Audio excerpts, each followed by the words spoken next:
Hello guys and welcome to another video.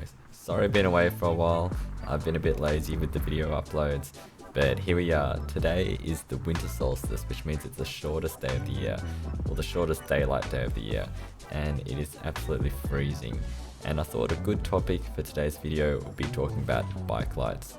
Now what's inspired me is a couple of things. One, because all my rides start in the dark, and then when I commute home as well, I'm in the complete dark as well.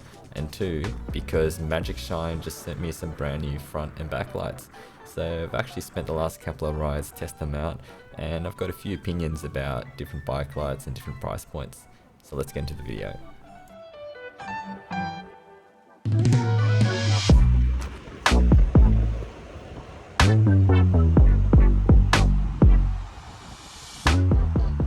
I first started getting into riding because I was commuting, and when I was commuting I just wanted the cheapest option possible, so I used to just buy the cheapest chips bike lights I could buy online, and to be honest they always failed me. The waterproofing on them was really bad, the battery life would not be great, and I had a lot of issues with them. So after a couple of years of riding, I have got 4 different criteria now for what I look for in a bike light. The first is the lumens, the second is battery life, the third is waterproofing, and the last is ease of use.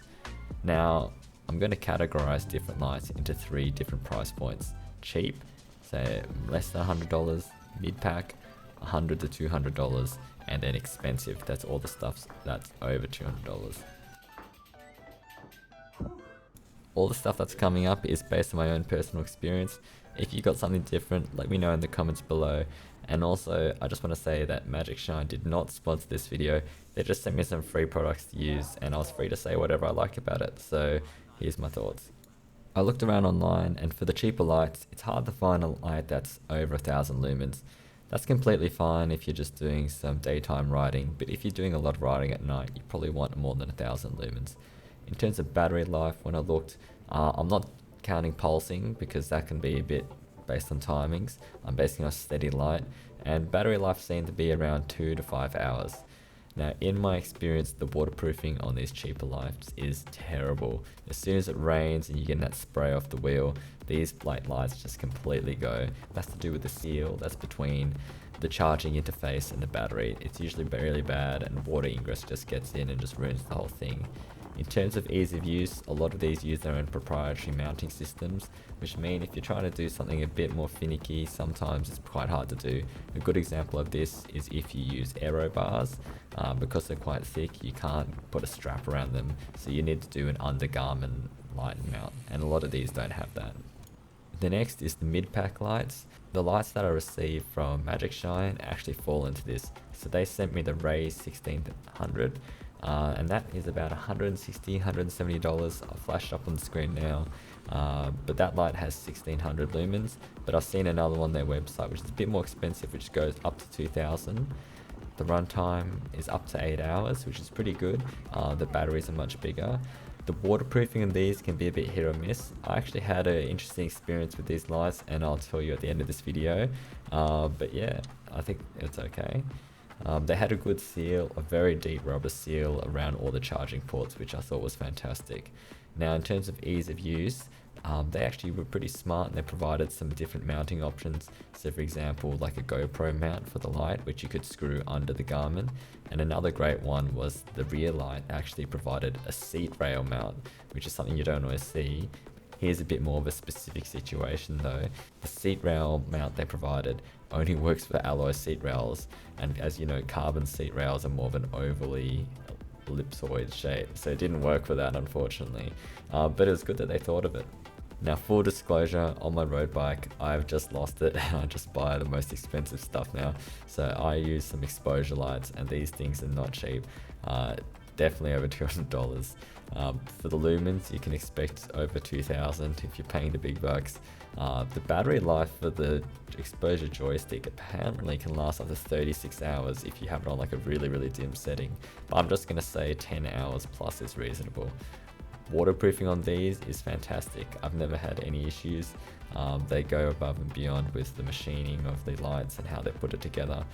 And then in terms of ease of use, for these more expensive lights, there will always be an option, no matter what bike you have, no matter what stem you have, no matter what head unit you're using. There will usually be an option, or someone has 3D printed a part specific for that light so you can run it. Another thing to say is that these more expensive lights are also on the lighter side. So if you're a bit of a weight weenie and you want to save 50 grams, this is the way to go. Alright, so in conclusion, the purpose of this video isn't to tell you just go and buy the most expensive thing out there. It's actually that at every price point, there's a use case. So here's a good example. For my fiance, when she rides her bike, we're only just going to go to Chatswood and buy some milk tea, and it's only about 10 minutes away. And we're never going to ride in the rain because the ride is so short, the battery life doesn't need to be that long. So I'll just buy some nice cheap ones to go on her bike, and also don't have to worry if they fall off and get lost. The super expensive stuff, I think the use case for that is more when you're going for a specific aesthetic look, or you're trying to get your bike below a certain weight. Let's be honest, you could be paying upwards of $400, $500 for a light, which is pretty much doing the same job as some of the mid-pack ones. And the mid-pack lights, you know, they do the job completely fine. If you can find a brand that does good waterproofing, I reckon that's like the way to go. But yeah, you know, they just get the job done. For me personally, I'll show you which one that I use. I use the Exposure joystick, and for the rear light, the Exposure React. And I've had a really good experience with them. No issues so far, and I've been using them for quite a while. But anyway, end of the day, it's really up to you. Now here's for the funny story. When I received these lights, I joked to myself that I wouldn't do any wet weather testing because I can't be bothered to ride in the rain. And what would you know, the first day I commute home, it rains when I'm going home. So I'm happy to say that the lights from Magic Shine, they performed well in the rain. They're at least one ride, and they were great. So yeah. Now I did do an unboxing of these, but it didn't really look like very interesting footage. But if this is something you really want to see, I can upload it, so let me know in the comments below. Anyway guys, thanks very much for watching, and I'll see you in the next video. Bye.